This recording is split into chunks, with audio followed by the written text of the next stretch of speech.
Quick disclaimer, information in this podcast is for general informational purposes only and is not intended to be treated as medical advice. Always consult with your healthcare team before making changes to your diet, lifestyle, supplementation, or medication. Listen up for today's story. Wilma will be sharing her journey to dramatically lowering her blood sugar levels, losing 52 pounds or 24 kilos, and finding a positive way forward for life. Welcome to Type 2 Diabetes Talk, the place where we chat about what really works to treat type 2 diabetes and prediabetes naturally with nutrition and lifestyle. If you're looking to optimize blood sugar and A1C, lose weight, reduce medications, and improve your overall health, this is the place to be. Now, here's your host, Type 2 Diabetes Nutrition Specialist, Dr. Jetta. Welcome back to the second week of 2024 and episode 7 of Type 2 Diabetes Talk. I'm really excited about today's episode where I'll be speaking to one of our members, Wilma. Wilma came into DNP's programs in March 2023 and has been making so much great progress, and I really can't wait for you to hear about her journey and the insights she has to share. Of course, we kicked off the new year last week by talking about what to eat to treat type 2 diabetes and pre-diabetes. And after hearing Wilma share her story today, you'll see exactly what impact having a good nutrition plan can make. So I'd say to you, please keep referring back to episode 6 and to the food list I shared in the last episode, which, if you're one of our members, you can find in the guides along with other guides and resources.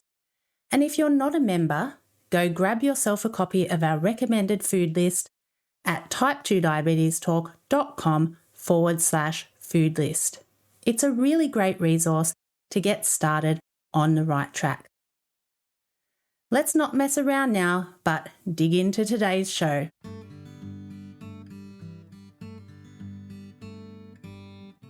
Hello, Wilma. Hello. Thank you so much for agreeing to come on the podcast. Okay. It's so nice to meet you. Yes. It's nice because, you just don't know, right? When you're starting a program and all that kind of stuff. So That's right. There's a lot of things on the internet now, so it's hard to know what to trust as well, isn't it? Exactly.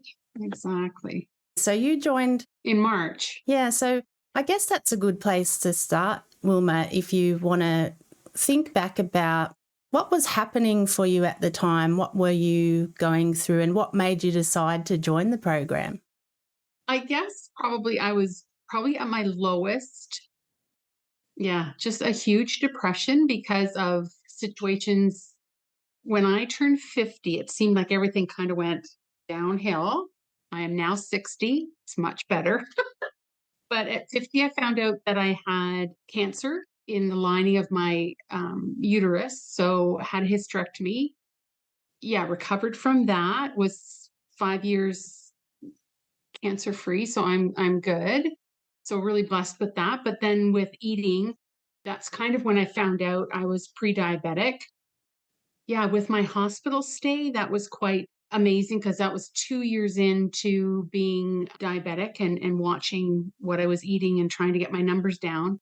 And when I stayed at the hospital for my hysterectomy, I couldn't believe what they were bringing me to eat when you had checked off that you were diabetic. And then came to me, I remember they came the second night and said that they would have to give me insulin because my blood sugar was so high. And I do a lot of research of finding out why things are happening and what I can do. I think our bodies are meant to heal themselves and with food and with exercise.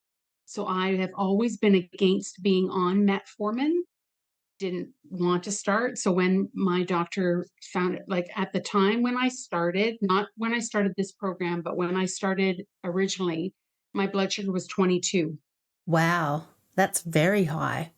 For our listeners, a level of 22 millimoles per litre is 396 milligrams per decilitre. So again, that's super high. So what did that make you think about, Wilma? I knew I wasn't eating right. I mean, I'm not stupid. I knew I was drinking soda.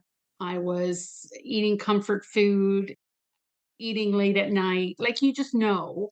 So when they told me that, I said, okay, relax. I'll change my diet. I'll go again for blood work in 4 months and see what the changes are in that amount of time. And if things aren't going well, then I'll consider going on medication. But to me, I also know myself. If I'm given a pill, that to me is a ticket to eat poorly because the pill's going to fix it. So I can just eat whatever I want. And that's not the way I wanted to go. So I decided that, yeah, I would change my eating plan and do all that. So in 4 months, went back to the diabetic clinic and my blood sugar had gone from 22 to 10. What a great reduction in the 4 months, from 22 to 10. So a reduction of 12 millimoles per litre, or in milligrams per deciliter, that's a reduction of 216, down from 396 to around 180. That's such a big improvement. You must have just felt great about that. I was doing the happy dance because I thought I worked really hard. I thought they would be excited. And they were like, not, because it was still 10. It was still too high. Still wanted to prescribe metformin. And I said, okay. So in the 4 months, I brought my blood sugar from 22 down to 10. Give me another 4 months and let's see what happens. So left again without going on metformin. And when I went back the second time, I think it was high sevens, maybe. Yeah, right. Well, that's another great improvement, down from 10 to high sevens, or from 180 to around 140s. Again, I was elated because I thought, to me, it's always been my blood sugar. It's not been my weight. My weight's always been a problem. But I knew if my blood sugar was under control, the weight would follow suit. So, anyway, I finally stopped going because I found it so depressing every time I went because they were more interested in pushing the medication than they were in helping me control my numbers. So I stopped going. Oh, I'm really sorry to hear that you felt unsupported. But unfortunately, this is a pretty common story. And so I'm wondering, you stopped going to the diabetic clinic and what, you just kept getting on with life then? Yes. The only thing that I took away from the diabetic clinic that I was going to is once I walked in and they had on a shelf, they had every fast food drink and they had the actual amount of sugar in each cup so you could see it. I'll never forget it. I'm a very visual person. So that to me, I don't think I ever drank another one of those drinks because you just can't. Once you've seen that, you just think, okay, you're just killing yourself. So Oh, yes, I've seen those before and they are really impactful, right? To see all that sugar lined up. So from that point, as you said, you didn't go back to the diabetic clinic and just kept getting on with things? over the years, you just kind of lose track. And then my mom was diagnosed with having dementia. My dad has macular degeneration, so he's virtually blind. We're trying to keep them at home. COVID hit. I decided that I would retire from teaching. So, a lot of big changes in my life, and I did not take care of myself and what I was eating. So, it was in that beginning of March that I just thought, you know what, I'm just going to give in and I'm just going to go on metformin. I've just given up. And I don't know what I went on that day, whether it was Instagram or if it was something that popped up on my screen. And that's where I saw DMP. Well, how amazing. That was just good timing then, wasn't it? I think things happen for a reason. That's the way I live my life. I don't think it was a mistake. It was meant to happen. And I read through, and to me, it just rang true. It just made sense to me. And I was impressed right off the bat that all the steps were, it was so user friendly. So I remember signing up and thinking, this is 16 weeks out of the rest of my life. And when I decide something, my husband will tell you, I am in with both feet because I think you have to give it a fair go. And I thought 16 weeks, I am not going to step out of line. I'm going to do exactly what it says. And I loved every Thursday looking forward to the new emails that would come, and it would have something that you learned. And then, of course, the recipes. Yes, and I know you are glad you jumped in because the results you've been sharing have just been fantastic. I've been so excited to read your reports when you've submitted them. Yeah, just huge. And again, it was never the weight, but it was my numbers. And I thought, as long as I am checking my numbers and it's coming down, my biggest area before I did DMP was my morning numbers. Could never, ever get them lower in the teens. And when that started happening, it was just nothing else mattered. I was just so excited to get up in the morning and test my blood and have it 6.5 or 6.8. And I'm like, okay, this is so worth it to me. That's fantastic.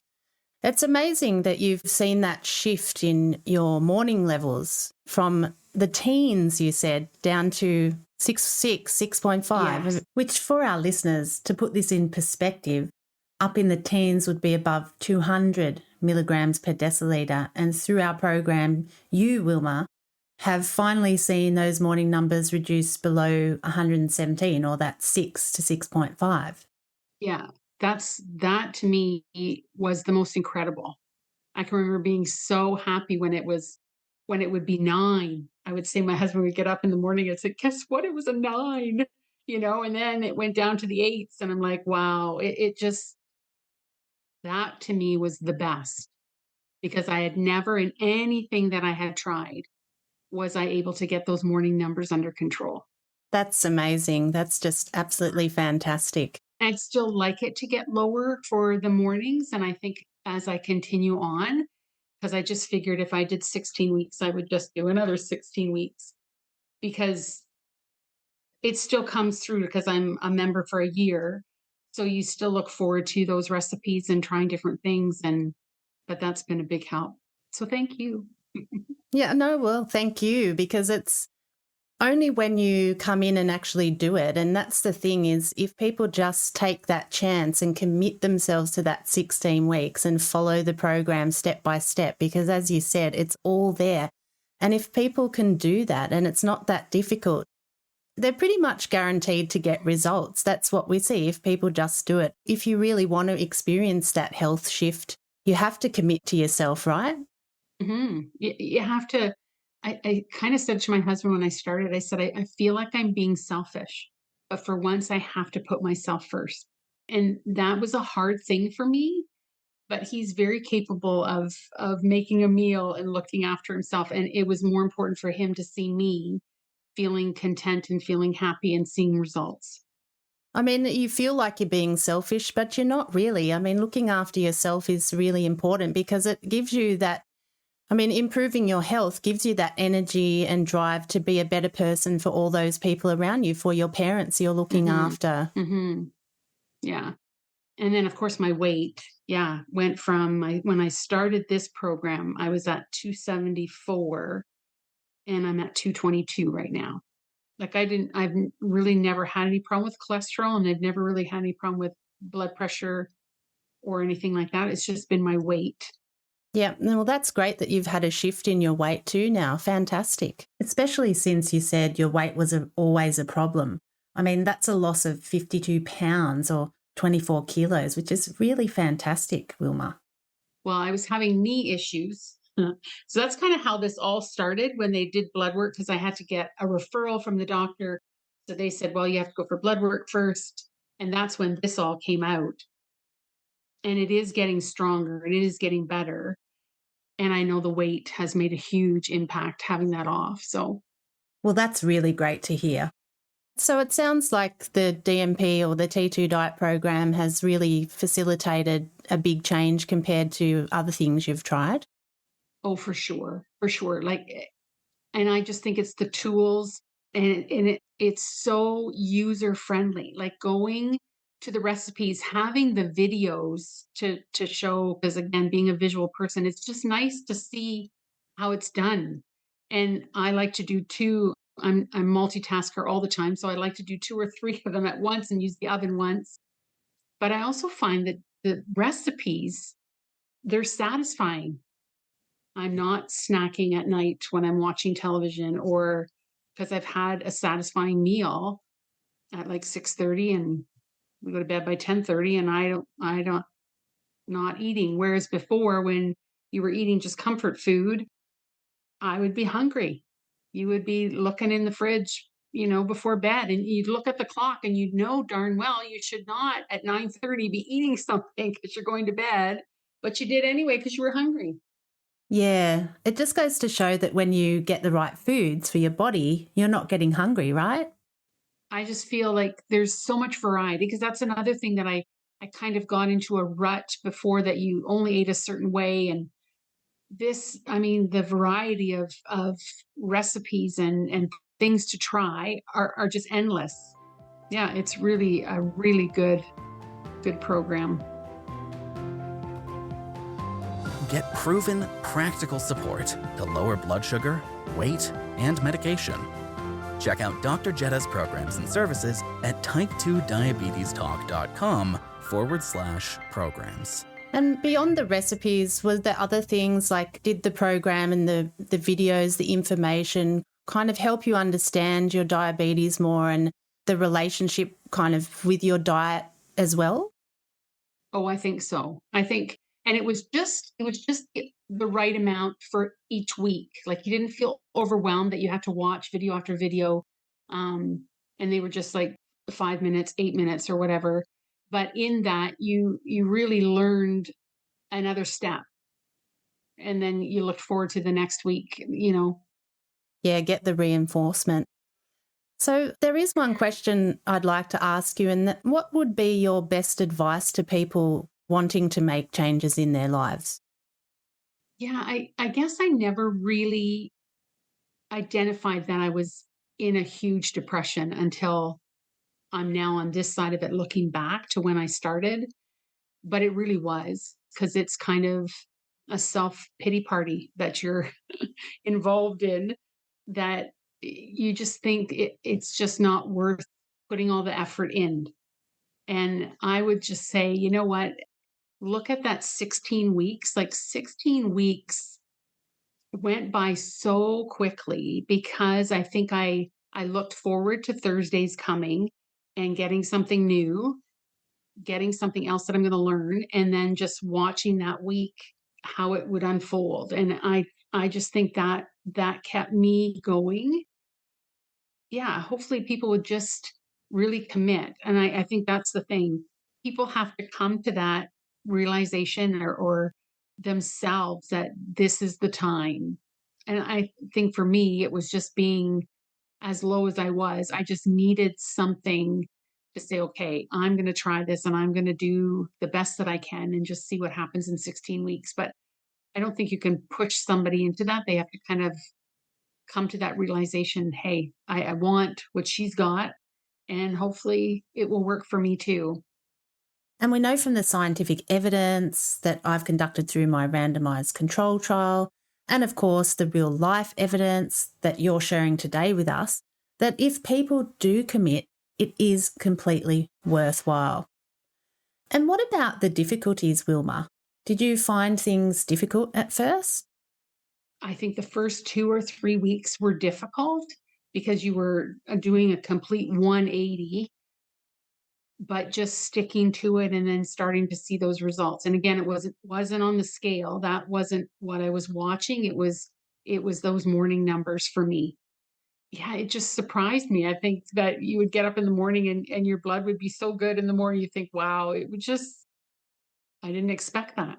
So, And so that was one of the key motivators. I guess you probably saw that relatively early. So even in that first initial challenging few weeks, you saw some improvement in your numbers and would have thought, oh, I've got to keep going.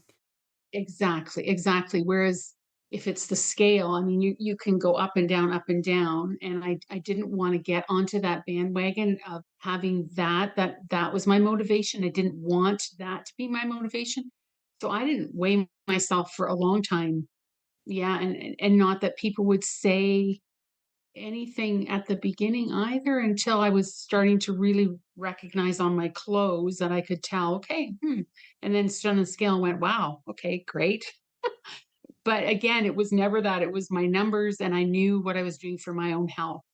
And I think that was my big motivator. Yeah. And you've gone beyond the 16 weeks now, obviously. Like you said, you're, well, quite a way past that now. And are you taking this up now like it's a lifestyle now that you're seeing so many improvements in your life? Exactly. And it's still changing. It's still, I mean, the weight is still coming off. It's slower, but I also think that that's a healthy way of doing it, which was never my intent before. When your motivation came from weight, there was always ways that you could, I think, make poor choices to have weight come off, but it would go on twice as fast as it went off. And now I feel like it's just so gradually coming off that it's a healthy way of losing it. And you start to feel better to do your walking and to get that exercise and feel good in your clothes and feel good in your body again. Yeah, definitely. And I just love how when people follow the program, they don't necessarily expect to lose weight, but it's something that effortlessly seems to happen. And it's just such a wonderful thing to hear about too. And more importantly, people keep that weight off as well, which is really important and something you emphasised about that happening over time, which is really important too. Before we close off today, Wilma, do you have anything else you want to share? Now I recognize that how my blood sugar was so high really affected how I was dealing with just the day-to-day things. Because now if my blood sugar is higher than normal for whatever reason, I can really feel that. And I think you become more in tune of how your body should be reacting to things. And I think when you've got all the multiple things like your weight and your blood sugar and all those things that are not going in the right direction, you're not feeling good and you're not making good choices. But on the other side of it, it just feels so good to finally to be in control of it and know that you can keep doing it. And No, well, congratulations and thank you so much for sharing your time with me. okay, thank you for all that you've done for the program and yeah, just everything that you do. It's noticed and it's appreciated. Thank you very much. Thank you. I just want to say thank you so much to Wilma for coming on Type 2 Diabetes Talk to share her story and for being so honest and open about the challenges she's faced personally on her journey. And for all of us, it is a journey, but I hope hearing this has provided some great insights and inspiration to you to take a positive step forward for yourself and make your health a priority. I would also encourage you to share this episode with friends, family, colleagues, acquaintances, or anyone you can think of who may need some inspiration, because it may just be the first step in a new journey for them too. Tell them to visit type2diabetestalk.com/7 where they can access the episode, or of course, you can also share this episode from your favourite podcast platform. If you're one of our members and have a story yourself, please don't be shy. We'd love to hear from you and have you as a guest on the show too. So send us an email anytime by replying to the member emails or by visiting type2diabetestalk.com. Being that we are at the peak of the year, I find that many people are still getting past the festive season. And one of the biggest challenges is overcoming the sugar cravings. If that's the case for you, then you'll want to tune in to next week's episode, where I'll be covering 7 highly effective ways to tame your cravings, and one of them is as close as you'll get to a magic pill. Curious to learn more? Be sure to tune in next week. That's all for now. Dr. Jetta, over and out. Thanks for tuning in to Type 2 Diabetes Talk. Please subscribe to the show on your favorite podcast platform. And for episode replays, episode notes, and more, visit type2diabetestalk.com. New episodes are available Tuesdays, 10 a.m. U.S. Eastern Time, or your time zone equivalent. Thanks again. We're truly grateful to be a part of your life and help make a real difference.